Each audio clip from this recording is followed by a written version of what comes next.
Welcome to my new video. आज का जो पॉइंट है एक और जीरो। तो स्टार्ट करते हैं। पुस्तक है स्वयं की आवाज। इसका मतलब क्या है एक और जीरो, इसके बारे में समझना सभी लोग। Page number 105। ठीक है, लाइक करो, कमेंट करो जल्दी से। बहुत समय पहले मैं सांता क्रूज कैलिफोर्निया में एक कार्यक्रम में अपना संदेश दे रहा था। जो प्रेम रावत जी हैं, वो गुरु जी। हमने वह कार्यक्रम प्रश्न उत्तर के साथ समाप्त किया। जो प्रश्न उत्तर होते उसके साथ समाप्त किया। मुझे याद है कि हॉल भरा हुआ था। हॉल था जो भरा हुआ था। लोग बाहर खड़े होकर खिड़कियों और दरवाजों से अंदर देख रहे थे। एक समय आया, एक योग शिक्षिका ने हाथ उठाया कि उसके पास मेरे लिए एक प्रश्न है, और कमरे में मौजूद सभी का ध्यान उसकी ओर गया। आप योग के बारे में क्या सोचते हैं? उसने पूछा। हो सकता है मैंने स्थिति को गलत समझा हो, लेकिन मुझे लगा कि वह मुझसे यह कहने की उम्मीद कर रही थी। ओ, योग एक ऐसी चीज है जिसे हम सभी को करना चाहिए, और फिर उसे ज्यादा ग्राहक या ज्यादा नाम मिलता। मु- पीछे मुड़कर देखने पर मैं कह सकता हूँ कि मेरा जवाब उसे बेतुका लगा होगा। मैंने उत्तर दिया, ओ योग, हाँ, यह जीरो जैसा है। उत्तर दिया, ओ योग, यह एक जीरो जैसा है। मतलब सुनने। वह बुरा मान गई। वह लड़की थी, जो कोई भी हो बुरा मान गई। उसे इस जवाब की उम्मीद नहीं थी, लेकिन वह चली गई। उसके जाने के बाद जो लोग अभी भी कमरे में थे उनको मैंने समझाया कि मेरा क्या मतलब है। इसे ऐसा समझे, आप एक हैं और योग जीरो है। एक के पहले जीरो रखो, क्या मिलता है? एक एक रहता है, जीरो जीरो रहता है। एक के बाद एक जीरो रखे, उसको 10 मिलते हैं। एक और जीरो जोड़े, आपको 100 मिलते हैं। मैंने सोचा था कि यह एक अच्छा जवाब था, लेकिन मैं योग शिक्षिका को अपनी बात नहीं समझा पाया। यहाँ एक गहरी बात है। हम अपने से पहले जो भी रखते हैं वह हमारे साथ नहीं जुड़ता। नौकरी, पैसा, विश्वास, दूसरे लोगों की जरूरतें योग से हमसे पहले नहीं आना चाहिए। दूसरी तरफ हम अपने बाद जो कुछ भी रखते हैं वह हमारे अस्तित्व को कई गुणों बढ़ा देता है। सबसे पहले और सबसे जरूरी, हमें एक को रखना चाहिए, क्योंकि इसके बिना कुछ भी नहीं है। तब हम उसके बाद बहुत सारे जीरो लगाना शुरू कर सकते हैं। इस दुनिया में 7 अरब लोग हैं, मैं एक हूँ। बिल्कुल राइट बात है, एक ही होना चाहिए। आप एक हैं। आपके जीवन में हर चीज की शुरुआत आपसे होनी चाहिए। आपसे। आप क्या चुनेंगे, ये पॉइंट है, ध्यान देना सभी लोग। तो ये कोई भी हो, मतलब उस वो पेशेंट था और चला गया। उसको बात को ध्यान नहीं रखना चाहिए।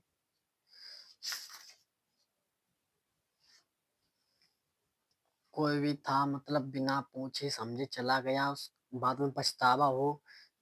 इसलिए पहले उसके बारे में समझिए, सोचिए, जानिए, तब पता चलता है। क्योंकि अगर तुम हाल ही चले जाओगे वहां से तो क्या फायदा? कोई पता है, जैसे वो ही होता है जब चिड़िया चुन गई खेत। क्या पछतावा, वो पछतावा हो जाता है बाद में। उसके बारे में पहले जानो ना। और उसने बात नहीं सुनी, चला गया सीधा हॉल से, तो क्या फायदा? जब हम समझते हैं कि हम असल में कौन हैं, तो यह हमें एक बहुत शक्तिशाली चीज देता है। वह चीज हमारे जीवन और हमारे आसपास की दुनिया को एक स्वरूप देती है। मैं चुनने की बात कर रहा हूँ। आत्मज्ञान आपको यह देखने के लिए काबिल बनाता है कि आपको शांत और हलचल के बीच, प्यार और नफरत के बीच, खुशी और शिकायतों के बीच चुनने को मिलता है। वैसे ना चुनना भी एक विकल्प है। यहाँ यदि आप जीवन की नदी में बहना चुनते हैं और यह आपको किसी ऐसी जगह ले जाए जो आपको पसंद ना हो, तो भी आप शिकायत नहीं कर सकते। हमारे जीवन में क्या हो रहा है इसके प्रति हमें सचेत होने की ज़रूरत है। जब हम कार से या साइकिल से घर जा रहे होते तो हमें कैसे पता चलता कि हम सही तरफ जा रहे हैं और खोए नहीं हैं। क्योंकि हम जो कुछ भी देखते हैं वह इस बात को पक्का करता है कि हम कहाँ हैं और कहाँ जा रहे हैं। जीवन के रास्ते में संकेत क्या है? क्या हम उसे सही देख रहे हैं? क्या मैं इस बात को जानता हूँ कि मैं आज कहाँ हूँ और मैं इस दुनिया में क्या महसूस करना चाहता हूँ? क्या हर समय सचेत रहना संभव है? नहीं, क्योंकि अचेत रहकर जीना लगभग प्राकृतिक तरीके से हमें आता है। इसमें हर असल में बहुत माहिर है। लेकिन क्या होगा अगर हम सचेत होकर काम करना चुनें?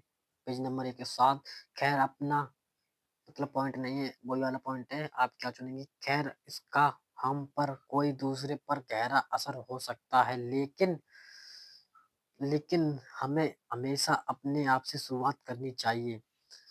आप अपने ब्रह्मांड के बीचों-बीच हैं, लेकिन आपको इसे जानने, समझने और इसे पूरी तरह से अनुभव करने के लिए चुनने की ज़रूरत है। हम अपने जीवन में चुनेंगे वह हमारे बहुत बड़ा बदलाव लाएगा और हमारे आसपास के लोगों के जीवन के प्रभावित बहुत से लोगों को लगता है कि उसके पास कोई विकल्प नहीं है, लेकिन हमारे पास एक हमेशा विकल्प है। हमेशा आप एक भयानक स्थिति में हो सकते हैं और महसूस कर सकते हैं कि आप आपके पास बहुत कम आज़ादी, बचाव या मौके हैं। और एक ऐसी स्थितियाँ लोगों के साथ होती हैं जो और बेडरावनी होती हैं, फिर भी आप अपने अंदर की शान से जुड़ना चुन सकते हैं, लेकिन केवल हम ही यह चुनाव कर सकते हैं, कोई दूसरा हमारे लिए नहीं कर सकता है। जो मैं पढ़ रहा हूँ उसको बात पर ध्यान रखना, मैं क्या पढ़ रहा हूँ बस ध्यान देना एक बार। जीवन में आगे बढ़ना कार चलाने जैसा हो सकता है, ड्राइविंग का एक मतलब ही चुनाव करना है। कहाँ आप कार को घुमाते हैं, आप किस गियर में हैं, आप कितनी तेज़ी से चला रहे हैं, कहाँ रुकते हैं। रेडियो पर आप क्या सुनते हैं? जब आप अपने जीवन रूपी गाड़ी की ड्राइव सीट पर होते हैं, तो आप इंचार्ज होते हैं और आपके फैसलों के नतीजे होते हैं। अगर आप अच्छे चुनाव चुनाव करना बंद कर दे सकते तो आप खो सकते हैं। तो गाइस स्लाइड चली गई है। गैस समाप्त हो सकती है, रुक सकती है या दुर्घटना भी हो सकती है। अच्छे विकल्प चुनें और आप जहाँ चाहें वहाँ जा सकते हैं और सफ़र का भी आनंद ले सकते हैं। आइए इस उदाहरण को थोड़ा और आगे बढ़ाते हैं। जब आप गाड़ी चला रहे हों, उस समय अगर आप हर समय पीछे देखने वाले शीशे में देखते रहें, तो आपको पता नहीं चलेगा कि आगे क्या आ रहा है।